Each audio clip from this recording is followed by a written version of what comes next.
Good morning, dear students. Today I am going to start second chapter of history, establishment of company power. Whenever I begin new lesson, I send PDF file along with it.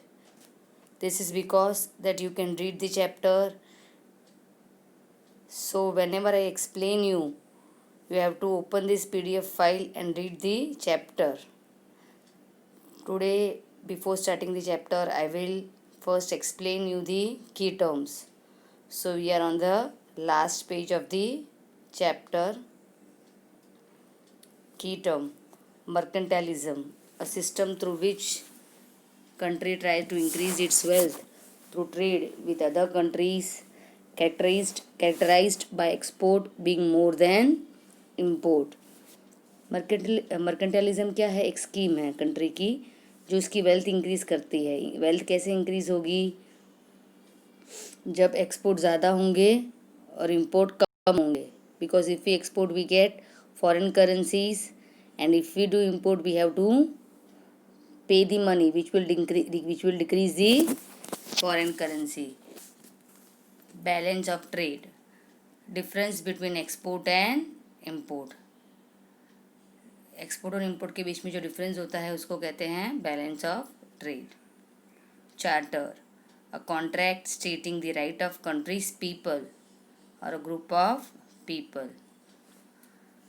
It's a written form which shows the rights of country's people or a group of people.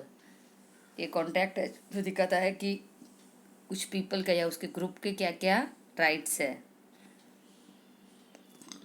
Trading post, a small settlement established for the purpose of trade. मतलब एक ऐसी जगह जो बनाई गई है trade करने के लिए. ठीक है, that is called trading post. Muscat, a gun with a long barrel used by the infantry. अभी इन्फेंट्री का मतलब होता है पैदल सेना, पैदल चलती हुई सेना. और ये लोग जो गन यूज़ करते हैं जिसमें लॉन्ग बैरल होता है उसको कहते हैं मस्कट. So now we will again go to the first page.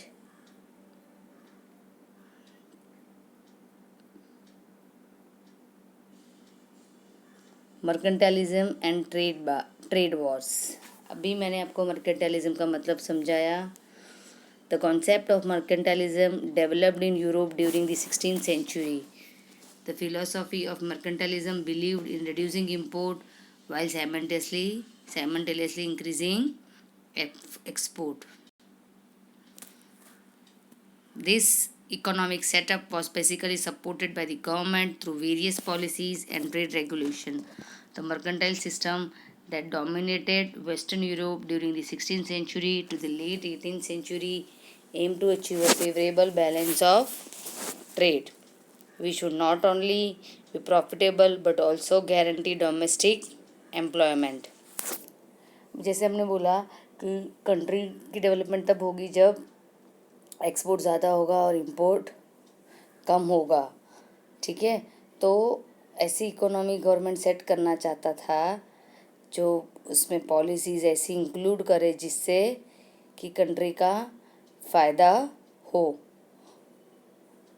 और इसके साथ साथ ये भी फ़ायदा होता है कि डोमेस्टिक एम्प्लॉयमेंट जनरेट होती है. जब भी एक्सपोर्ट बढ़ता है तो क्या होता है, वो गुड्स बनाने के लिए लोग चाहिए जिस वजह से डोमेस्टिक एम्प्लॉयमेंट जनरेट होती है. अभी ये मर्केंटाइलिज्म का जो कॉन्सेप्ट था वो यूरोप में 16th सेंचुरी में शुरू हुआ था, जिसका मेन एम क्या था कि इम्पोर्ट घटाना है और एक्सपोर्ट बढ़ाना है. The British East India company which entered India as a trading company got full support from their government which not only supported but encouraged its activity. हम सब जानते हैं British East India company India में आई थी as a trading company. फिर धीरे धीरे उसने इंडिया पे राज करना शुरू कर दिया. तो ये उसकी जो ब्रिटिशर्स की जो ईस्ट इंडिया कंपनी थी उनको उनकी गवर्नमेंट पूरा सपोर्ट कर रही थी. After the Ottoman Empire gained control of Constantinople and Asia Minor. It blocked the trade routes via England to the Indian subcontinent. Europe found new trade route via sea to procure raw material such as spices from India. अभी ये जगह का नाम है कि जब Ottoman empire ने अपना कंट्रोल कॉन्स्टेंटिनोपल और एशिया के माइनर जगहों पर कर लिया था, तब उसने सारे ट्रेड रूट को ब्लॉक कर दिया था जहाँ से इंडिया में आया जाता है, इंडियन के सब कॉन्टिनेंट में आया जाता है। तभी यूरोप ने क्या किया, एक नया ट्रेड रूट निकाला, मतलब ट्रेड करने के लिए उन्होंने सी रूट को ढूंढा, ताकि उन लोग जो रॉ मटेरियल्स है, जैसे कि इंडिया से उन लोग तो बेबी स्पाइसेस लेते थे, मसाले लेते थे, तो उनके लिए उन्होंने सी रूट को चुना, क्योंकि जो बाकी जो रूट्स थे वो बंद कर दिए गए थे। Once the European conquered the sea route, they realized the importance of controlling this native market.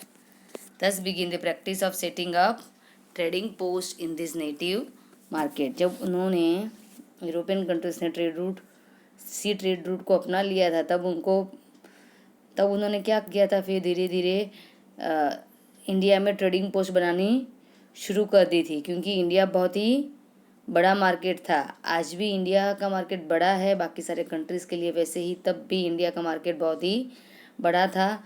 तो यूरोपियन ने फिर सी रूट ढूंढने के बाद ट्रेडिंग पोस्ट बनाने शुरू कर दिए थे। मैंने बताया था ट्रेडिंग पोस्ट यानी ऐसी जगह जहाँ से ट्रेड किया जाता है, सामान को बेचा जाता है। The practice of setting up trading post led to a mad scramble to colonize countries and establish control and supremacy in this region. The race to colonize created tension and eventually to war among the European power, known as trade wars. India was a favorite trading post for many European nations who saw ample potential in the Indian market for revenue generation.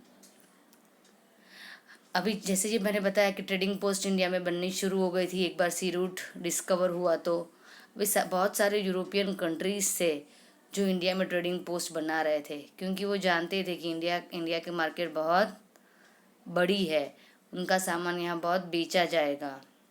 तो सभी European countries के लिए India जो है वो एक favourite trading post बन चुका था, ताकि वहाँ से उनको बहुत कमाई हो सकती थी। The Portuguese, British, Dutch and French saw India as a lucrative trading post. The Portuguese were the first to enter India in 1948 with Vasco da Gama's discovery of new sea route to India. ये सारे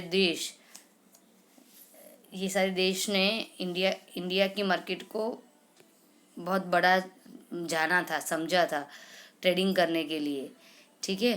तो Portuguese सबसे पहला था India में enter होने वाला 1498 में। वास्को ड गामा ने इंडिया के लिए सी रूट को डिस्कवर किया था। अभी यहाँ पे टेबल है which will try to understand you the better which European countries है which trading post in India. कौन कौन सी जगह पर कौन सी यूरोपियन कंट्रीज़ के ट्रेडिंग पोस्ट थे। जैसे कि पोर्टुगीज़ के ट्रेडिंग पोस्ट थे गोवा में दीव, दमन, सेल्स्टी, बेसिन एंड सेंथोम। डच के थे मसूलीपट्टनम में पुलिकट एंड सूरत। वैसे ही ब्रिटिश ईस्ट इंडिया कंपनी के ट्रेडिंग पोस्ट थे बॉम्बे, कलकत्ता और मद्रास में। फ्रेंच ईस्ट इंडिया कंपनी के ट्रेडिंग पोस्ट थे पौंडीचेरी और मद्रास और चंदेर नागौर में। British East India Company. In 1598, a group of English merchants formed a private association to trade with the East. In 1600, they received a charter from a queen to trade with the eastern part of the world. 1598 में English merchant ने क्या किया, association form की जो trade कर सकता है eastern countries में लाइक इंडिया। तो 1600 में उनको चार्टर मिला उनकी क्वीन ने किसकी क्वीन ने? ब्रिटिश की क्वीन ने चार्टर किया था, जो जिसमें लिखा था कि उन लोग ईस्टर्न पार्ट में उन लोग ट्रेड कर सकते हैं। The queen's charter provided the East India company a trade monopoly of 15 years. Queen ने क्या किया? ये ईस्ट इंडिया कंपनी को 15 साल के लिए मोनोपोली दे दी कि ये ईस्ट इंडिया कंपनी वहाँ पर ट्रेड करेगी, अपना सामान, अपना यानी ब्रिटिशर्स अपना सामान बेचेंगे। No other trading company in British को trade with eastern countries. However, this arrangement did not stop other European nation to trade in the East. चलो, उनकी रानी ने चार्टर बना दिया, रूल्स बना दिया कि ईस्ट इंडिया कंपनी है वहाँ की, वही सिर्फ ट्रेड करेगी। तो ब्रिटिशर्स की जो दूसरी कंपनीज है वो ईस्ट में ट्रेड नहीं कर सकती थी उनके चार्टर के हिसाब से। पर बाकी जो नेशंस थे, यूरोपियन नेशंस, उनको वो रोक नहीं सकते थे। मीनवाइल, उनको यानी ब्रिटिशर्स जो है वो यूरोपियन के दूसरे नेशंस को रोक नहीं सकते थे ईस्ट में ट्रेड करने के लिए। मीनवाइल, सर थॉमस रोई headed a diplomatic mission to the court of the Mughal Emperor Jahangir to seek permission to set up trading posts at Surat among other area. उसी समय क्या हुआ? सर थॉमस ने एक मिशन बनाया जिसके through Mughal emperor जो था जहांगीर, उसकी परमिशन लेके उसने इंडिया के सूरत में ट्रेडिंग पोस्ट बना दिया। The East India Company received permission to set up a trading post in Surat and established a factory there. East India company को परमिशन मिल गई, वहाँ उन्होंने सूरत में ट्रेडिंग पोस्ट बना दिया और वहाँ पर फैक्ट्री भी बना दी। The East India Company then set up a similar trading post at Masulipatam, Agra, Ahmedabad, Madras, Patna and Balasore. Surat के साथ साथ ईस्ट इंडिया कंपनी के जो अलग अलग ट्रेडिंग पोस्ट थे वो ये सभी जगह पर बन गए। In 1662, the King Charles received the island of Bombay from Portuguese in dowry when he married Princess Catherine de Braganza. The East India Company also acquired the villages in the Bengal and formed the city of Calcutta. Very soon, the East India Company established its control over Bombay, Calcutta and Madras. जैसे हमने देखा था कि east India company ने सब जगह पे trading post बना लिए थे इंडिया में।